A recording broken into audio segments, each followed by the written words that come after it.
So we're going to the last presentation of the AI future category, clean energy solution. Hello, everybody. My name is Nico Moran, and I am here with Armand Khan. And we're presenting for AI Hackathon for a Better Future. Our topic is solar power and efficiency, covering UN Department 7-3-1, solar power and clean energy. So to get into it, we're going to start off on why electricity is important. So electricity is sort of the backbone in every field. It's used everywhere, and it fuels economic growth in our country.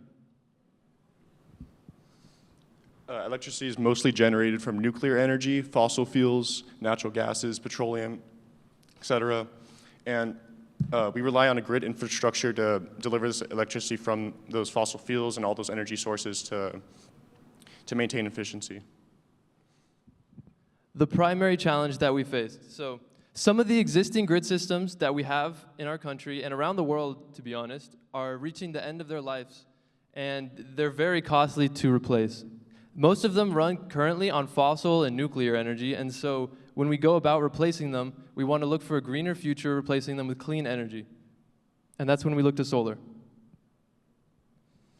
Our goal is for an AI-powered optimization for clean energy infrastructure planning.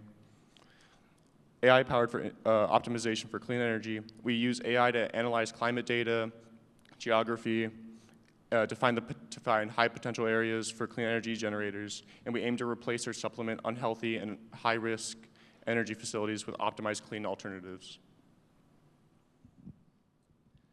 Our project aims to use AI to identify optimal locations for our solar panel, and we'll get into it later, but we'll talk about wind and geothermal as well.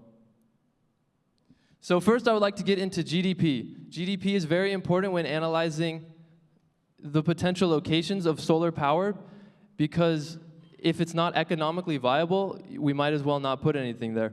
This is a graph that I made that disperses GDP via latitude and longitude. As we can see, around 30 latitude, the US is a little bit of an outlier. However, it is important to note that GDP is not evenly dispersed around the world. Converting the previous graph into a matrix, this demonstrates the hotspots of GDP around the world. The United States and China hold an unholy amount of GDP comparatively to the rest of the world, holding about 50% of all of the GDP just between the two of them. The potential of solar energy.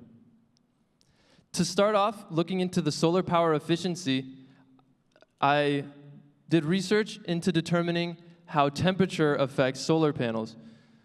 As you can see by the graph, as temperature increases to about 50, 60 degrees Celsius above the external temperatures, the efficiency starts to decline. This will become important when determining where to place our solar panels. This graph on the right here shows temperature and solar efficiency across the countries.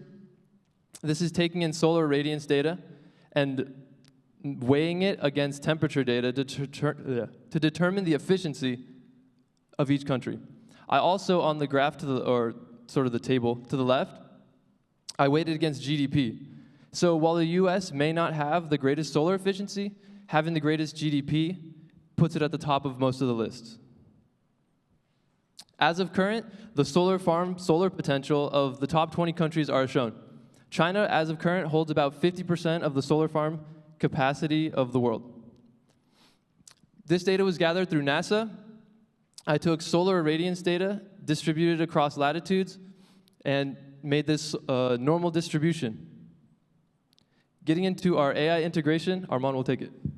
Hello, everyone. So for our model, we used an LLM, a neural net, and Databricks to help us create an accurate model. And if you look here, if we're trying to find monthly how much energy we could generate monthly from a solar panel, or how many solar panels you would like, you could see that you have an input for a city that we chose like a high GDP country like the United States, and we have Pomona, and we could choose a number of solar panels.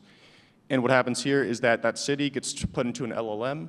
That LLM finds the latitude and longitude for that city, and then that latitude and longitude then gets put into a NASA API that finds an accurate amount of solar irradiance, or how much power hits the surface on average per year. It also finds the amount of temperature that hits the surface per year. And if you look here, this is the LLM I used to help me find latitude and longitude. And for this equation to find energy, I took the irradiance, or how much energy is hitting the Earth on average in that range of latitude and longitude, multiplying that by the panel area, which I had predetermined as 1.94, because that's why I determined it was a panel size that could be bought commercially.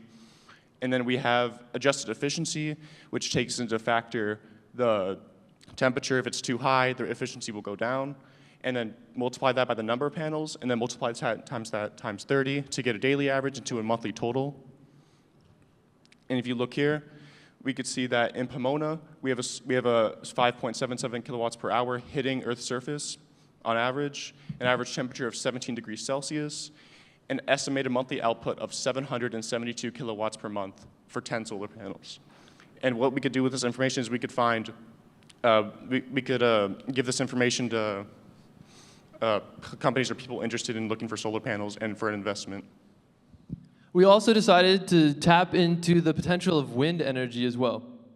So via, I guess, almost assumption, as the size of a turbine increases, we found that the capacity for output also increases. We also looked at wind data across different states and even countries to determine how much we can cut back on fossil fuel usage via wind energy.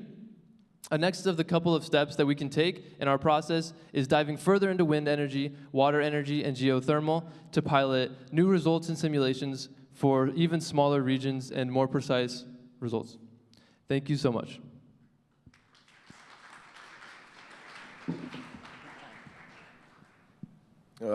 Great job.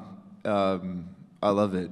I guess to begin, a quick question I had, though, is how do you correlate economic viability to GDP? I think I missed that. Can you repeat that last part? So I think you had a figure looking at GDP to see if it was economically viable to introduce solar panels. Why that metric? Why GDP? Why not, the cost of solar panels or something else? I mean, the cost of solar panels is going to be directly input into the GDP of the area. If a country has higher economic potential, they would be able to cover the costs of solar panels, assuming that a solar panel has an average cost worldwide. Okay. Yeah, I think if you look at China, right, the reason why China has so much solar is just because of the cost. They're the main producers of it. But overall, I think this is a good way to analyze the problem, right? Really use AI to gain some insights on where it might be useful to use geothermal or solar. And it is a big problem. Our energy grid system needs to be updated. We're behind China, right? So we need to catch up. But good job, guys. Thank you. Did you take into account land cost? Because solar farms are really big, and it's funny how many of them are south of Palm Springs, even though that is incredibly hot, which would, in your model, implied a deficient sort of location. But I guess it's the land cost that made that appealing to them. To specify, temperature is not a direct correlation of solar panel efficiency. So even areas that are hot, like Palm Springs, that might have expensive land, they might not be solar efficient because either their sunlight isn't like as potent almost via solar irradiance data as some place like Saudi Arabia, which was a lot higher on our list. Same with India and Brazil, I believe. But you wanted to answer that. He's asking about land cost. Land cost, I tried my best to find it on Google Earth, but with my research, I couldn't find any optimal way of finding it. I could find out how much panel area it would take by multiplying the area from a solar panel, multiplying the amount of panels we want, but I couldn't find any way to accurately find open land. Is there any, do the existing solar farms, do they provide any information that you can access? Not that I couldn't find anything like that, no. That's really good, thank you. I really like this. Okay, great. Thank you so much. Thank you. Good job.